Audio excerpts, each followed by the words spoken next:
This is your Wednesday Daily Delivery. I'm Michael Rand. Good to have you guys back with me for another day. Thanks for listening. As always, good show coming up. Velle E. Neal III, Star Tribune columnist, will join me here in a little bit. Went deep with Velle on the NBA draft. Has a good column up on Star Tribune, StarTribune.com, talking about what he wants the Wolves to do with the number 19 pick, where he thinks their weaknesses might be, and he and I are pretty much aligned on what we're thinking for this team this offseason. So good conversation with Velle on that. We also got into kind of what athletes in the next 10 years in this market will be the dominant athletes that people will just fall in love with, will be the superstars in this market over the next decade. Found it very easy to pick a top three, found it very hard to put that top three in any sort of order. So we will get to that. I'll probably write about that a little bit more on Randball blog later today as well. Lynx won. Good for them after a terrible first quarter. They end up beating Phoenix. Not a great team, but hey, getting a win is a good start for them after that awful beginning to the season. Not even really the beginning anymore. God, they're almost halfway through their year at this point. So we got to get to that.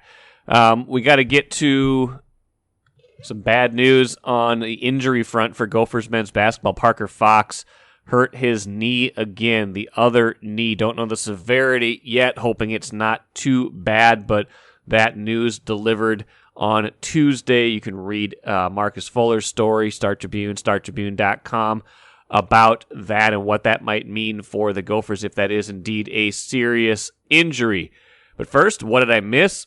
The Twins took over sole possession of first place in the American League Central on April 24th this season. It was in the midst of a 7-game winning streak after a bad start to the year. The record was only 8-8 at the time. The division was terrible, still remains not great, but they moved a half a game ahead of their competition at that moment on April 24th. On June 21st, they are no longer in sole possession of first place in the American League Central. They have been caught by Cleveland, and you could even say Cleveland maybe is ahead in the division race because they are ahead in the loss column. Twins losing 6-5 in 11 innings in the opening game of that big series against the Cleveland Guardians at Target Field. Tough one for them. Interestingly enough, this game also extra innings, just like the game that they won on April 24th to take sole possession of first place. That was a walk-off win over the Chicago White Sox. This is a walk-off, not a walk-off loss, but an extra innings loss against Cleveland. And this one hurts because got a decent start from Joe Ryan. Went 6 innings, 101 pitches. I guess they're stretching these guys out now. They're finally stretching these guys out now. 101 pitches for Joe Ryan. But the big thing was Luis Ariz comes up, 7th inning. Twins are down 3-2. And smokes a 3-run home run to right, kind of into the right over that short porch. Gives the Twins a 5-3 lead. Looks like, okay, this is the heroics, the big hit, and there you have it. And that looked like that was going to be, the winner. But then Emilio Pagan comes into the game, hangs one to Franmil Reyes, just an absolute terrible pitch, just a spinning breaking ball right down the middle, right where he could get to it. Reyes smoked it over the center field fence. Reyes struck out 4 times in the game, but not that one. So go to extra innings, and Twins look like they may have something going. They get the bottom of the 9th, before they got to extra innings, they got a single, 2 singles, but they could not push the tying, could not push the go-ahead run across. Arias retired before they could get that run home in the extra innings. They could not get anything going, even though Buxton had a leadoff walk with the extra runner on. 3 straight strikeouts from Correa, Kepler, and Sanchez, and then Cleveland gets one across in the top of the 11th, and the Twins cannot do anything else in the bottom half. So there you have it. Cleveland's bullpen locks it down in extra innings, and the Twins no longer in sole possession of first place. Now, a lot of season left, not gloom and doom, everything like that. We're not going to get into that right now, but does feel significant that they've been caught at this point. That felt like, with as bad as this division seems like it is, doesn't feel like the Twins quite ran away and hid the way they could have, and now Cleveland's caught a hot streak and caught up to them, and now we'll see what they're made of. Right now we'll see if they can respond Wednesday with a win, get back into first place, see what happens the rest of the series, see what happens in the rest of the 14 games they have against Cleveland and the White Sox before the All-Star break. So I guess this is, we're going to find out what they're made of, right? This is why they play the games. Is this team a real contender for the division, or was this just a hot start to the season where they caught something, lightning in a bottle, whatever you want to call it, and it's going to start fading? I don't know. I think we're going to get some answers here in the next 3 to 4 weeks. And it wasn't even like they played awful. Cleveland, by the way, the second best bullpen ERA in all of baseball, 2.86. That could be an X factor as we consider kind of these teams down the stretch. Twins bullpen has been okay, but they've been kind of piecing it together. Cleveland's got a lot of good arms down there. Twins bullpen ERA 15th, which is fine, 3.86, but Cleveland 2.86. Cleveland did give up one of the relievers did give up that home run to Arise, but they shut it down for the rest of the game. Twins could not finish it off with Emilio Pagan giving up that home run. So that is something to watch as well as you consider these two teams going forward, and we will see what they have in store on Wednesday. Take a playcation to Mystic Lake for 24/7 gaming, fun restaurants and bars, and luxurious hotel rooms. And join Club M to bask in the rewards. Follow the lights to Mystic Lake, where every day is playday. I am happy to be joined right now by Velle E. Neal III, Star Tribune columnist. Has a piece in Wednesday's paper and StarTribune.com looking at the Wolves and their draft options and what he thinks they should do, or especially what they need. And some of that aligns with what I think as well. So might not be so much of a debate as it is a discussion, Lavelle, but we can get into that. And I've got I've got a top 10 list that I unearthed with the help of a follower from like 7 years ago that I wrote on Twitter. And I want to get your thoughts on that and an updated list as well. Maybe we can talk Twins a little bit here as well, although talked about that quite a bit at the start of the show. But Lavelle, first off, how are you? I'm doing fantastic, Mike. How's everything with you? I am good. It's been a hot summer, hot last few days, but you know what? I feel like we wait a long time for this, so we should not dare complain when it gets maybe a little bit too hot. That's not being Minnesotan. Then we always complain about. It was always 4 days where we complain about the heat. Yeah, there's always and we have this idea of couldn't it always be 79 or something like that. It's not always going to be perfect. The average is what it is. You get to an average of 80 by having some days that are 60 and some days that are 100. We're not here to talk about the weather. I was in Arizona last weekend, so I was kind of getting prepared for it. It was 113 when we landed on Thursday. Oh, well, whoever comes here to join the Timberwolves, Lavelle, will be stepping into probably a colder winter than they experienced in college. But I want to get your thoughts on what you think they should do with this number 19 pick. It's it's an interesting spot in the draft because obviously it's not a lottery pick. They're used to being in the lottery. They're not in the lottery this year, but it's still a pick that's got some value. You know, I think a lot of teams that draft high are drafting for, obviously stars in the making, but also maybe starting to draft for like potential. They're trying to hit home runs. And, I'm sure the Wolves would love to hit a home run, but they also, they could also hit a double somewhere in here and find a good player that fits a need. So what do you see as a direction or player or players you think they might want to look when their name is called at 19 on Thursday night? Well, I think you were headed in the right direction with your piece on Monday when you kind of pointed out that, the Wolves may be at the point where they realize that Karl-Anthony Towns is more of a 4. I don't want to call him a stretch 4 because I don't want to limit him because he has such a unique skill set that he can wreak havoc on all three levels on the floor and defend and rebound and block shots. He can do all that. But I think the one thing is when Cat is being Cat, sometimes the middle of the lane is left exposed and teams can attack down Main Street and get buckets. And then you don't have another post option or offensive rebound option if Cat's taking threes. So, and we've seen teams like Boston and definitely the Cleveland Cavaliers with their big front line go to like a Twin Towers or Triple Towers in Cleveland's example and thrive that way. So it's clear to me that the Wolves are screaming, this team needs another big, like it needs air to breathe. And so the one guy I'm crossing my fingers that would be available for the Wolves at 19 would be 20-year-old center Mark Williams from Duke University, who can definitely block shots, who can rebound, who can run the floor, who's a good athlete. And you go plug him in and he can contribute right away without the pressures of trying to be an offensive player in his first couple of years in the league. You can run like his play like 2 or 3 times a game just to keep him happy and then let the rest of the Wolves team do their thing.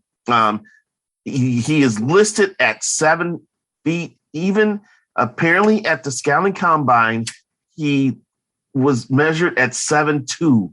So I don't know if that means he's still growing, which is scary. The only other player I remember who like grew after they left college, I think Brad Doherty was 6'11", coming out of North Carolina. I think he ended up being 7'1" with the Cavaliers or something like that. So okay. I'm intrigued by this kid. I like him a lot. But it looks like the Wolves will have to do some maneuvering on draft day to move up maybe to get past Charlotte and draft him. Yeah, ESPN's got him going. This is the latest mock draft that just went online Tuesday. Got him going 15th to Charlotte, which, 19 isn't that far away. And they do have those 3 second-round picks. They've got some other players you could have imagined putting into a trade if they were going to try to move up. But you're right. He was ACC Defensive Player of the Year at Duke. 7'8" wingspan. So however tall he is, the wingspan, that's a big one because those are shot blocking numbers right there. That's intriguing because you're right. I think you're on the right track, and like I wrote and talked about on Tuesday's show, Wolves were 3rd from the bottom in the league last year in defensive rebound percentage. Number 1 in the league was Denver, where Tim Connolly comes from. And he clearly places a priority on what he said in Chris Hines' Q&A, ending possessions. You got to be able to end possessions, get the ball back. And there's different ways to do that, but probably the most common way to do that is to get that defensive rebound. And the Wolves just haven't been good at that. That's right. And like I said, that's I think you're actually checking off multiple boxes if you find another skilled big man to put in your lap. Now, there's rumblings out there that the Wolves may be interested in Clint Capella. There's some people who are skeptical that such a transaction could be pulled off. That plate may be spinning as well, or the plate may have already spun out and crashed to the floor. Who knows? Because a lot of times we find out about these things. We find out after, the inquiry's been made and the initial ask was just too much for their liking. But that it looks like the Wolves are trying to bring in the center for sure. Here, my scenario, because Connolly likes to deal. I mean, he's not afraid to make maneuvers. So I'm looking at that 13th pick that Charlotte has, and if they do not take a big, there's some mock drafts that have Jalen Duren dropping down to Charlotte at 13. If that's the case, that would be a big help to the Wolves in terms of trying to get Mark Williams. But if not, if Charlotte does not take a big at 13, they still need one, then I'm calling Cleveland at 14 and saying, you may have 2 of my second-round picks, and let's swap first-round picks, see if that's enough to entice the Cavaliers to make a deal. It may take all 3 seconds. I don't know. It's hard for me to figure out what the value of a 40th, a 48th, and a 50th pick are in the NBA these days. But like I said, the pivot point for the Wolves in this draft, unless they already have something agreed to before the draft, may be what Charlotte does at 13. Yeah, I agree with that. I think second round picks hold more value than they used to. I think teams are finding value with those second round picks, but once you get to the middle, late to the second round, you're right. I don't know how much the value is compared to, say, you can go sign guys as undrafted free agents. It's almost the same thing. It's like having at that point, it's like having a 6th or 7th round pick in the NFL. It's still a shot. It's still, you get that guy no matter what, but what is the value? Another name we were talking about before we started recording, and is in fact who is mocked to the Wolves at number 19 on ESPN's latest mock, Walker Kessler. Similar profile to a certain degree, at least defensively, as the player we were just talking about, Mark Williams from Duke. NCAA Defensive Player of the Year, shot blocker, rim protector, pick and roll, does all that. Might not be quite as versatile, but an interesting name to consider if they don't end up making a deal, or if some reason, they don't end up getting lucky and having a player like that fall all the way to 19. I totally agree, Mike. And I think Kessler's an intriguing option just because he led the nation in blocks. And yes, he was a Defensive Player of the Year. I don't know if he's the athlete that Williams is. No. And I don't know. It sounds like he's adequate in terms of defending the pick and roll. I only watched Auburn play a little bit last year. So it's amazing. I got to pay more attention to college basketball. I look at the blue bloods and what they've got going on, but you're looking at guys in the top 10 in these mock drafts. I'm like, that guard from Arizona is a top 10. Right. I'm like, really? So I really wasn't focusing on Kessler like he could be an NBA prospect, but I guess he is. And that would be a decent fallback option. And here's the thing, because I looked this up yesterday. The history of 19 picks in NBA, there are some players who end up being credible contributing players who taken in the 19th round. Sadiq Bey in 2020, he's logging a lot of minutes for his team. Kevin Werther in 2018 is averaging 11 points a game in his career. John Collins, 2017. That's a guy that the Wolves are rumored to be interested in. Malik Beasley in 2016. Okay. Gary Harris in 2014, Tobias Harris in 2011. Those are guys who ended up having credible careers in the NBA at 19. So it's a spot in the draft where you could find a guy who could contribute. So Kessler, definitely Mark Williams in my mind, and Kessler are guys who can be players who could be pieces and help the Wolves take that next step forward. Yeah, I think when in doubt, obviously you're trying to, like you said, find the complete package. But if you find someone who has, one like mega plus skill set, and obviously for Kessler, that's defensive player of the year, blocking shots. That's, if you can find someone that fills you don't want to just draft for need, but if you find someone that does something particularly well, I like those players sometimes over, the someone who's more of a project who has athleticism, but you need to polish up the game. And, I'm not to say that Kessler can improve in other areas, but I do like the idea, one way or the other, of adding some more size next to Towns and giving him some help, because I just don't think he's really had that kind of big next to him. Maybe like a little bit of like Gorgie Jang when they would play them together, but Gorgie wasn't that true eraser. He was a good, adequate defensive player, but he was still more of a 4 than a 5, and it wasn't quite that big body that you would want it alongside Towns. No, you're right. You're right. They never had this fit before. Once again, this is why I think Connolly's arrival to the Wolves is very intriguing, because he has drafted big men in the past. Of course, Jokic is the big one. The Joker. Yeah, that was a pretty good pick. He should do that again. It was pretty good. NBA All-Star. So I think he has an eye for talent in that direction. Of course, he's also done he's drafted other players as well. That's why Denver is Denver right now, and the Wolves are not Denver. His arrival, I think, is huge for his organization. And the other thing, too, I think we also need to be prepared to expect the unexpected, because as A-Rod and Mark Lowry continue to gain influence, and as long as this layaway program continues, as they buy a piece of the team here and a piece of the team there, I think they are determined, to have a top organization, and I think they're willing to spend the money to make sure the infrastructure is strong as possible. And I think they are also going to encourage thinking big when it comes to transactions and adding to the roster. So we can be prepared for anything on draft day as far as the Wolves and this new $8 million a year executive The tag team of Laurie and A-Rod, and a Wolves team that reached the playoffs for just the second time in the last umpteen years and is ready to go a little farther. I love the characterization of that as a layaway. Like need a team now, but don't have the cash. Buy this NBA team on four easy payments. It's like a late night purchase. So that's funny. I didn't know such a thing was possible. I guess you can do it. So let's switch gears now. That should be fun. That should be interesting. I'm looking forward to reading that column. Everybody should go read that as well. Want to switch gears because this does relate to the Wolves a little bit still. A Twitter follower of mine pointed this out to me the other day. I tweeted, I think November of 2015, I said, Minnesota sports love affairs over the next 10 years. So I was kind of like trying to project who were going to be the 10.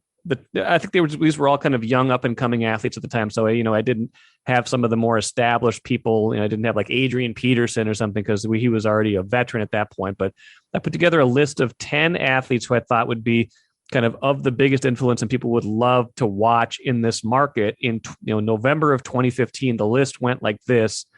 Number 1, Karl Anthony Towns. Number 2, Miguel Sano. Number 3, Byron Buxton. Number 4, Teddy Bridgewater. Number 5, Andrew Wiggins. Number 6, Matt Dumba. Number 7, Stephon Diggs. Number 8, Jason Zucker. Number 9, Anthony Barr. And number 10, Eric Kendricks. And all those guys did a certain amount of, good in this market. But I think looking at that list does kind of explain kind of the last 7 years because, I guess outside of Towns and maybe Kendricks, there's been a lot of bumps with pretty much everybody else on that list, whether they're here anymore or just didn't really pan out or what. You're right, especially when you get down to Matt Dumba. I think Dumba will probably be in the top 10 of most hated athletes in town right now. He's good, though. He's very good. He's a very good player. He does well.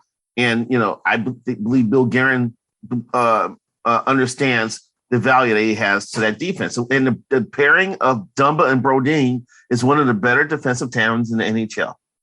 Yes, Dumba he makes risky plays at times and they backfire. He still has a big shot. He's got to learn. He's got to stay a nice little bore. He can't be trying to throw cross body checks from mid ice right. and try to take out people. I think that backfired on him. But if he stays on the ice, he stays on the ice. He's a productive player, man. But yeah, it was remarkable. You have Miguel Sano second.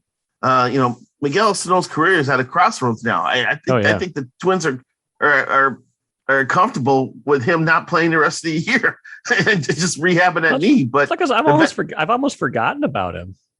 Yeah, exactly. It's amazing how sudden this turn was made. Where like, well, he needs knee surgery, and then I heard varying things like, oh, the rehab's going to take a while. Then some people believe, well, the knee's not that bad, So what that's going on? Is he like tucked away somewhere? Changing his body over one more time, he's going to come back looking like svelte and powerful. I don't know. So, Teddy Bridgewater, unfortunately, had the terrible injury. Yeah. Wiggins was an intriguing guy, 5-6 years ago. And of course, Wolves fans didn't. The thing is, his numbers with Golden State aren't that much different from the Wolves. He's just playing in a better team. Right. So anything he does is highlighted. With Wiggs. Diggs was great, but he forced his way out. He became a diva quickly. Yes, he did. After a couple of years. My goodness. I mean, wide receivers are the most diva athletes in sports, it seems like. But his transformation went immediate to that. So, but you give the Vikings credit because they got a good haul in return for Diggs from Buffalo. So Jason Zucker, I think if he's still in town, he probably would still be on this list. Friendly guy, likes the radio. Media darling. Exactly. His wife's a media darling now. So right. I think he would still remain on this list. Barr, his Barr signed with someone yet? The rumor is he's going to sign with Dallas. I can't remember if he signed with anybody or not. Towns, Sano, Buxton, Dumba, and Kendricks are all still with the Minnesota team. So that's decent, I guess. But yeah, Barr was always kind of one of those. He made a lot of Pro Bowls. He had some splash plays, but I don't know if he ever quite was the player they hoped he would be. I would still have. Let's see here. I would still have Kendrick in the top 10. I mean, he's a former. I think he's a Star Tribune sports person of the year. Yes, a couple of years ago. So he's been he doesn't cause any trouble. He's been active in the community. He's a good football player, and people respect that. And I think his standing in the top 10 probably remains. Buxton may be right around where he was in your first list, probably fourth or fifth, maybe. And we're still thinking about him in terms of potential, which isn't that fascinating? I know, but it's not like no one dislikes Buxton. They want to see him fulfill his talent, right? They want to see him stay on the field so he can put up numbers. Right. That's the issue with him.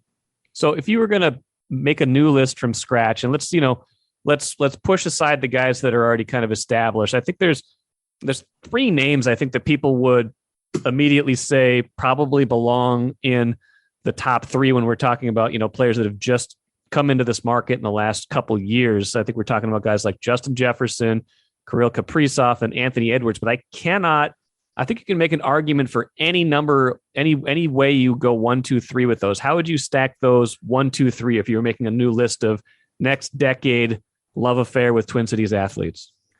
I'm torn about Kaprizov and Justin Jefferson and where they should be on that list. Jefferson has already proven to be one of the more explosive receivers in the NFL, and he seems to be a good person. Kaprizov, 40 goal scorer, probably he's going to be a 50 goal scorer in this league. Has the ability to put a team on his back, which is going to endear him to this community forever, because putting people on their back is part of the Minnesota sports history here.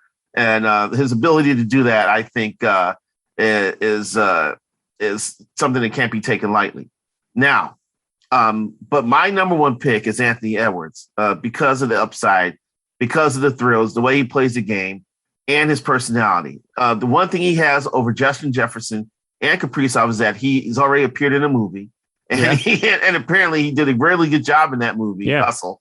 He did. And that's going to elevate him in terms of marketability, likability, and he gives funny quotes, and he's honest. There's a lot. I think he just provides a lot of things, a lot of reasons for people to fall in love with him. So I'm going to Ant one on that list, Mike. And I'm probably putting Kaprizov second and Jefferson third. But that's a tough. It seems like Jefferson should be a little bit higher.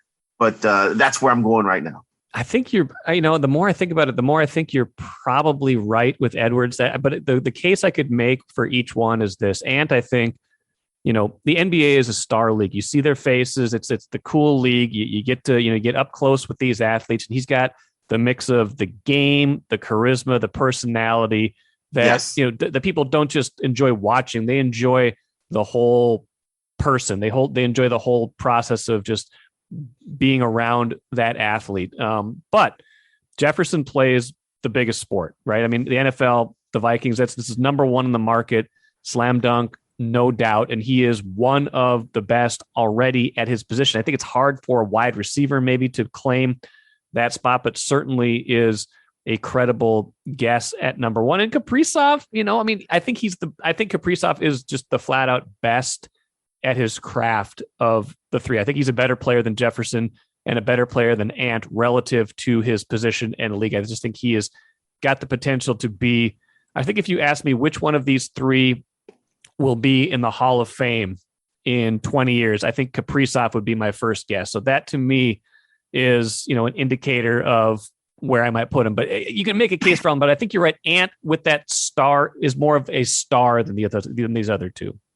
Right now, he is Kaprizov, and it's probably unfair how I'm evaluating Kaprizov because there's a language barrier because sure. He's Russian. Now, if he learns English and is able to communicate and express his feelings better, that's going to endear him to the community even more, and that will help his marketability, which also factors into people falling in love with him. So and that could happen in the next 2 to 3 years, as he gets more comfortable in this area and being in this country. We can't take lightly what it's like to try to work for a living in another country. No, and learn the language and get used to the way of life and the customs and everything. And as he gets more settled more and gets more comfortable with that, we may see some of that from Kaprizov. So, this would be a great list to look back on in 5 years. Yeah, I think I'm going to put together a new top 10 on the blog post for Wednesday. I got to think a little bit more on who else is on this list, but I think those three are definitely the top three. Buxton's got to be 4, I think. Who else? Maybe. I mean, there's people obviously that we don't know of yet that would emerge onto this list, but we can't just guess at that. Harrison Smith maybe would crack the top 10 in this list. He's almost done though, isn't he? I mean, he's like this is year 10 for him. He's been a steady all-pro caliber player, and when you talk about Vikings defense, you identify him and Eric Kendricks with that defense. So I think Towns probably stays on that list. And maybe absolutely. Does Jaden McDaniels do you think that highly of him? I don't know. I'm just like, it's a little less cut and dried, I think, than it used to be. I think you're right. You're right. It's not easy. Jay McDaniels, maybe. Who else are the Twins? Royce Lewis, if he can stop tearing his ACL. Yeah. Boy, I tell you what, the Twins and the history of their prospects breaking down. They all get injured. I mean, this goes back to Jason Kubel for me when I was on the beat. Their prospects, but Mauer got injured in the minors. Yep. It's just, he got injured right after he got called up. Right. So it never ends with that squad. Joe Ryan, maybe? Joe Ryan's possible. Joan Duran, if he becomes, an elite closer in the next 3 or 4 years. Luis Arias. Yeah. We tend to forget about him, but he's. I think you're right. If he wins a batting title and he's got charisma on the field, just the way he approaches hitting. He's fun to watch. Dustin Morris, when the team was in Seattle, had to go to Arias' room to bring him something, and he went into Arias' and Luis had unpacked his bag, but he was sitting on his bed holding a bat. So he's damn near sleeping with a baseball bat. He's thinking hitting all the time. Man. That's amazing. I love it. Well, this was fun batting this around with you. I'll work on the list a little bit more. And look forward to reading your column in Wednesday's paper as well. You guys should go check that out. Star Tribune, startribune.com. Velle E. Neal III, good stuff. We'll do this again soon, all right? All right, thanks for having me. Fun conversation with Lavelle. Hope you guys enjoyed that as well. Please do go read his column on the Wolves. I'm sure there'll be plenty more coverage to come on NBA draft stuff. I'll have a good recap of that on Friday's show for sure as well.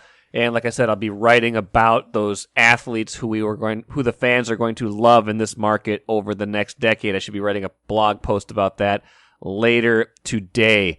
Let's finish up quick with the cooler. One good, one bad. Parker Fox, like I said at the beginning, expected to be a pretty key contributor for the Gophers men's basketball team. Hurt his knee in summer practice and don't know the long-term prognosis, but going to watch that because if he's out, that leaves them thin in the front court. So hoping for better news from Parker Fox. Hurt his left knee last year, missed that whole season. Hoping it's not as bad this time around. Better news, Lynx win over Phoenix. Had a terrible first quarter, got down big in that game. They were down, I think, 22-11 after one quarter, but rally for an 84-71 win. So there you go. The Lynx get back into a better winning situation, and we will see if they're able to use that as any kind of springboard. A road win is a road win, even if Phoenix is not a great team. And the Lynx definitely needed a win in this game. That will do it for today. Should have a lot of Title IX content coming up on Thursday's show. A lot of great interviews as part of the Star Tribune's series. I'll be talking through a lot of those and giving my own perspectives as well. So look forward to that in addition to Friday's NBA draft recap. And like I've told you guys a couple times, no shows next week. Taking a little bit of a vacation. Be back after this Friday on July 5th. So the Tuesday, July 5th after the July 4th holiday as well. Thank you so much for listening today. Back at it again on Thursday.